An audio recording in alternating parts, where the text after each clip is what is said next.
Rajasthan Royals Delhi capital match. మొదటగా toss గెలిచిన Delhi bowling తీసుకుంది. అక్కడికి బ్యాటింగ్కి వచ్చిన రాజస్థాన్ రాయల్స్ జైస్వాల్, బట్లర్ మొదట చాలా ఇబ్బంది పడ్డారు. జైస్వాల్ 5 రన్లకి, బట్లర్ 11 రన్లకి, శాంసన్ 15 రన్లకి అవుట్ అయ్యారు. 7.2 ఓవర్స్కి 36 రన్స్కే 3 వికెట్లు కోల్పోయింది.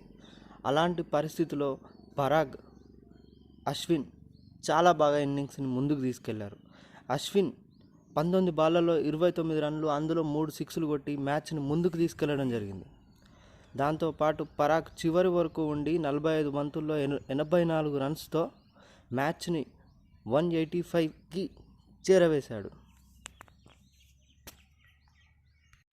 186 రన్లని ఛేదించే దిశగా ఢిల్లీ క్యాపిటల్స్ వార్నర్, మార్షల్ ఇద్దరు ఓపెనింగ్ చాలా బాగా అందించారు.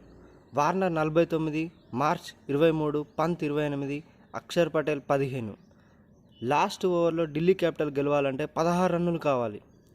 ఆ ఓవర్లో ఆవేష్ ఖాన్ బౌలింగ్ వేసిండు. 20వ ఓవర్ ఆవేష్ ఖాన్ 16 రన్లకి కేవలం 4 రన్నులే ఇచ్చి రాజస్థాన్ రాయల్స్ని గెలిపించాడు.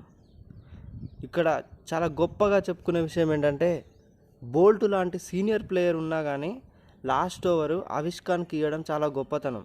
కానీ ఆ ఇచ్చిన అవకాశాన్ని వినియోగించుకొని మ్యాచ్ని గెలిపించి రాజస్థాన్ రాయల్స్ని టేబుల్ నెంబర్లో ఫస్ట్ ప్లేస్లో నిలబెట్టినందుకు ఆవేష్ ఖాన్కి ఇది చాలా గొప్ప విషయం.